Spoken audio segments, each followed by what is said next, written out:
I was still living at home. And here's what the interesting thing was. And it took from the time I was served till the actual first court date was several months. Right. Again, it was not right away. I had to get a court, had to get an attorney, and then I eventually did a substitution of attorney. And long story short, it took about 6 months for all this to happen. Now, here's what's interesting: we still live in the same house, two-storied home. I lived upstairs and went out the back door. Mm-hmm. She lived downstairs and went out the front door. So we lived in the same house, but I never saw her. And once court started, it was we still lived in the house for about a year after, till that Thanksgiving weekend I told you about. Um, and so the very so interesting is weird, pretty surreal when you think about it. Living in the same house, I would get a notice to appear in court, and she would leave to go to court, and I would leave to go To to go to court court. from the same house, and I would see her in court on one side, and I would be on the other side with my attorney. And then I'd go back to work, and then she'd be, of course, go home, and then we'd go home, and I would be upstairs, and she'd be downstairs. This carried on for about almost a year, I would say, maybe Yeah. about a year and a half. And I would never see her except in court, and we lived in the same house. Now that's surreal. So psychologically, what are you going through during that space? Like, how do you describe that? It was a, here's another thing too. I had to keep my personal life away from my business life, Okay. because I literally see about, outside of COVID till last year or the first part of this year, about 25 clients a week, Right. appointments, 25 appointments in my office. So those 25 people that come in need my complete and full attention. Personal stuff's out the door. Yeah. So I fortunately have, after many, many years of, working, the ability to turn off and turn on. And so once I got in the office, personal life turned off, had to. Now, what was interesting is sometimes I'm in the middle of an appointment, and I get a text from my attorney. So, the bing goes off, and naturally I don't look at it right away. Client goes, and then I look at it, and hey, Dave, I need to talk to you. We got an ex parte on Tuesday, and today is Friday. So I need to talk to you between now and then. So it's like, I can't talk to you now. I'll call you tonight, or I'll call you over the weekend, or one of these things. And of course, strategy on their part, they're very, very well-known, expensive attorney she used, but I took him down. I'm an accountant. Don't mess with an accountant. But they strategized and always picked a date or dates when they knew I was busy. First week in April, first week in September, first week in October. And always ex parte means like you have 2 days or 3 days, and I got to show up. If I don't show up, it goes to the other side. And yeah, so it was that. But again, fortunately, and it always, in my case, had to do with numbers, with money. It's always with money, really, that was the issue after 42 years. Fortunately, I knew what was going on. I could very, very fast decipher the request. And it didn't take me, I didn't have to go to my accountant and say, hey, listen, what do they mean? Yeah. What are they talking about here? I looked at it and said, okay, yes, no, it's not going to happen. That's the way it is. And fortunately, I was able to use my knowledge to pretty much take the other side down, which is great. But the point I'm making is this, is it was very, it was taxing mentally. To go back to your question, it was taxing mentally, because I had to switch back and forth. I had the ability to do that, but I had to switch back and forth between doing 25 to 30 returns a week, and having to worry for a year and a half respond to a constant barrage of questions and requests and ex parte hearings. But I could not let that show. And there was mentally, that was a problem, not a problem, but it was something that I had to address. It wasn't a problem. It was taxing, but I was able to address it. What do you do in that situation? Like, how does one prepare, or how does one compartmentalize? How does one distinguish the difference between personal and business inside of your situation? There you were, you've been married for over 42 years. It's starting to happen. Things are starting to unravel. She's draining the bank account. She has a high-priced lawyer. How do you handle it? How do you handle the shock? Because you weren't expecting it. It just happened. It just, it was again, the writing on the wall kind of thing, the preparation, something's happening, something could happen, and then boom, it happens. And all of a sudden, no matter how much you prepare for something, it's like reality hit. It's happening, guys. Yeah. This is it. It's going in the direction I thought it was going in. It's definitely headed in that direction. Now the switch is turned and the focus has changed. And that's where you got to move in that direction. Now, not everybody has the ability, and I'm very, very fortunate. I have, again, right brain, left brain kind of thing, musician, tax accountant. I'm able to do that. I'm able to switch back and forth on a regular basis, which I still do. A lot of people cannot do that. What you would need to do in a situation like that, especially, and I'm using, again, I go back to this mother with kids because I see that way too often, a mother at home with kids and doesn't know what's going on, and pretty much everything is going good, and all of a sudden the rug gets pulled out from under her, and she doesn't know where to go. How do you prepare for that? If you are not in a position to be able to handle that, you really need to reach out. You have to reach out, because everybody has a friend. I have very, very, very few friends. I can count on one hand my friends. I have a very close friend, a buddy, my best friend, and I have another lady, not a friend, not a girlfriend or anything, just a lady that was there. We kind of was who had also gone through a divorce many years ago. So we kind of talked. Because remember, I'm a great financial accountant. I'm a great tax accountant. But not necessarily, I learned a lot at the get-go, not necessarily a family law attorney, had no experience with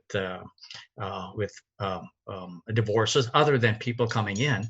So I reached out to not necessarily an expert, but someone who had gone through that, would say, hey, listen, this is the kind of situation that occurred to me in court. This is what to expect in court when you go to court. I'd never been in divorce court, never been in court, maybe one time, but had nothing to do with divorce. I reached out to an expert not an expert, someone knew about it, because I had an attorney, which again, I did the substitution attorney because I wasn't satisfied with her. Another long story with that. I had to take them to court and won, by the way, with the attorney. And they were double charging me. And again, if I wasn't an accountant, I wouldn't have seen it. Right. So I went to mediation, I got my money back. But I did not know about divorce courts and the process that I would have to go through. She did. And she said, this is what to expect. This is what you should do. She also came with me when I met my second attorney for the first time. So she was part of my whole divorce process, at least at the front end, So yeah, I gleaned a lot of information from her, and then coupled with a great attorney that I had. And I tell her, and I talked to her as recent as a month ago, still got issues that I'm dealing with, interestingly enough. And I called her, and she appreciated this. I called her the Columbo of attorneys. She didn't wear the $500,000 suits, a lady. She had just, regular clothes and didn't have the $1,000 briefcase. She got one from maybe Kmart, but boy, was she sharp. Yeah. And I tell her, I said, you're the Colombo fraternity. I learned a lot from her. She learned a lot from me because I have the accounting background that she was not well versed in. As I said, that's why I said not all attorneys, they're great family law attorneys, but not necessarily good with taxes. Yeah. So she learned a lot from me. I learned a lot from her. And I, again, sought out someone that knew about divorces, which was my weakness at that time. So there you go. You reach out and talk to people, to experts, friends of friends of friends of friends, you know. I have two questions for you. One is, how important is it to find an attorney that you feel comfortable with, that connects with you as on a human level and not on a business level? And then my other question is regarding your process. So what did you do? I know that you work out regularly. I know that what did you do mentally to sustain yourself through that process? Okay, good question. I can tell you know what, you do this very, very, very efficiently, very well, Peter. Really good. Thank you. First question is, the comfort level is so important. So important. If you have to, and again, going back to the single mom, another single mom, the stay-at-home mom with the kid who doesn't really know the world, is great with home. And I'm talking that this gal just, her face just keeps coming to mind, you know, so creative, such a knowledgeable person, but stayed at home and didn't know the works, what it is to be out in the real world. If you have to, and you really are lost, and you will be lost if you're so sheltered, you will be lost when you go and see a family law attorney, and they throw these forms in front of you. You got to sign, retainer fee, X number of dollars. First of all, where's the money coming from? If you don't have money in your account, how are you going to hire an attorney? You got to have a retainer, right? So that's another hurdle you got to jump through. But regardless, they're throwing forms that you take someone with you that will explain in plain English, not attorney English, in plain English what it is you're signing. So important. And me, even though I'm schooled in what I'm I've been in business for 50 years. I know, man, I've been in and out of all kinds of things. And even at that, one more thing I'll allude to. I signed up with the attorney. And my fault was this. The first one or the second one? The first one. The first one. The first one I signed up with, and here was my fault. And then again, you know, you make an error one time, try and correct it the second time around.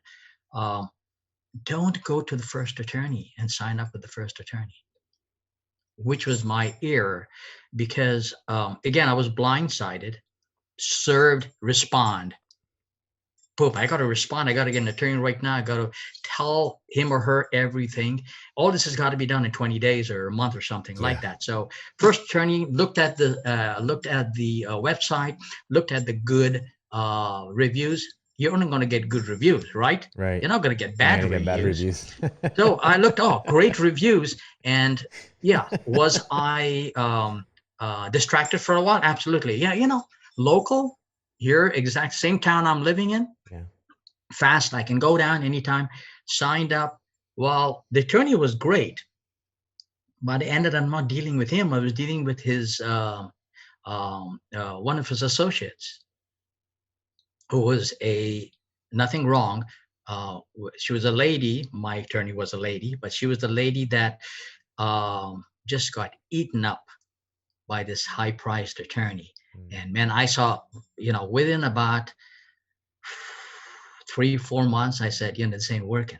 She is getting eaten alive. That's a shark eating up a minnow. Yeah. I mean, this is like, I mean, this is absolutely there is absolutely no contest here. I'm going to get taken to the cleaners, not because of anything other than inefficiency. Yeah. So, So I called a stop to that. Again, my intuition, my knowledge, etc., came into play. I have that. And I reached out to my best buddy, who referred me to the attorney that I ended up with. And he gave me a couple of examples. Killer attorney. Killer in the sense that really, really knowledgeable, you know. And I reached out to her, did the substitution attorney, and never looked back. So as I said, my error was I should have checked more than one attorney. But I was in a rush to get this going. And even with my knowledge and my expertise and all the years of experience I've had, I made an error, and I picked the first attorney on boom. It's just like picking anything, you shop around a little bit, and also the feel was not there with, there was a great feel with the guy I dealt with, but then he pushed me on to his associate or the lady that worked under him. You got like the partner and you got all the other, and so I dealt with her, and right off the top, I knew, this ain't gonna happen. This ain't gonna work. And gut feeling. After I met her, it was a gut feeling I had that I said, she is not gonna work out too well. She's not as aggressive. I want someone to be rude and pushy, but I knew the guy I was dealing with.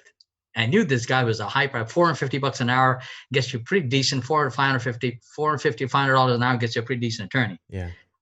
And I knew that, this guy, I had met him, the Perry Mason of attorneys. He's so suave and sophisticated, but I got his weak spot. I did get his weak spot.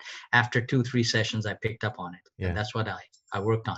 But I said, she's going to get eaten alive. And the gut feeling came into play. But instead of cutting bait and running, I said, let me push it. Let me try, because I'm already invested in this. Yeah. Second error. I should have said, you know what? I'm going to stop things right now. Yeah. I spent more money, cost me a few bucks more, and my gut feeling manifested itself about a month or two later. It said, it's not working. That's a wrap on another episode of Divorce the First 6 Months. Don't forget to hit subscribe for more insights. Take care.